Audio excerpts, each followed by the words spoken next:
think 7 years. I would say 7 years. 8 years. 6 or 7 years, I think. 12 years. Wonder what these numbers mean? This is the typical number of years it takes for someone with axial spondyloarthritis to get a diagnosis.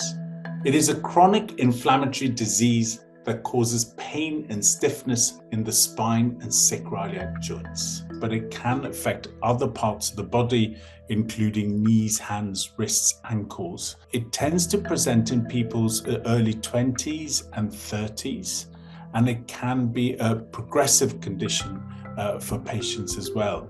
Axial spondyloarthritis is an umbrella term that has two broad classifications.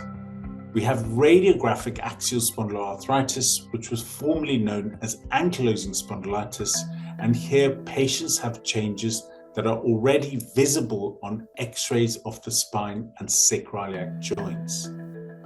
In the other classification, which is non-radiographic axial spondyloarthritis, X-rays are frequently normal, but the changes are predominantly seen on the MRI scan of both the spine and sacroiliac joints. The main symptoms of axial spondyloarthritis are this concept of inflammatory back pain. What I mean by that is early morning stiffness that lasts over half an hour, but can last up to a few hours. The back symptoms are typically better with activity. They tend to be worse with rest.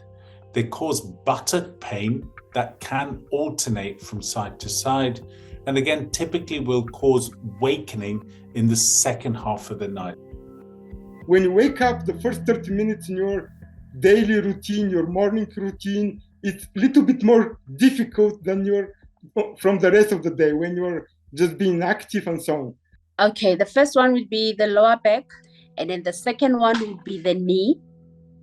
The knee that will get swollen, and the hands as well would get swollen.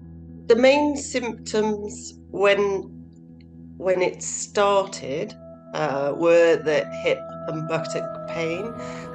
There is already a stiffness in my lower back, the difficulty of getting up from bed in the morning.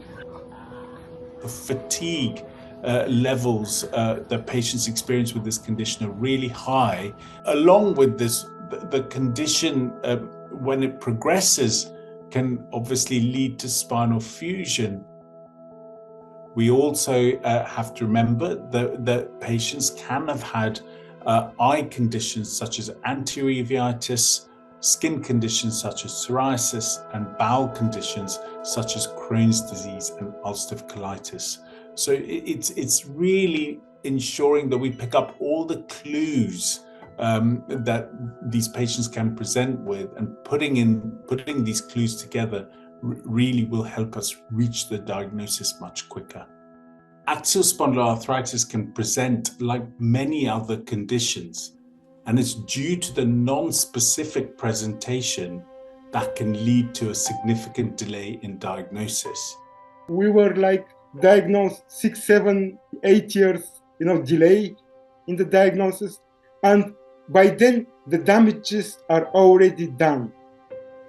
Recognizing the condition early and getting those patients referred onto a rheumatologist for consideration of treatments we know that can make a difference now, like the biologic and targeted synthetic disease-modifying drugs, mean that we can prevent a lot of that disability and prevent a lot of that burden of disease, and allow people to live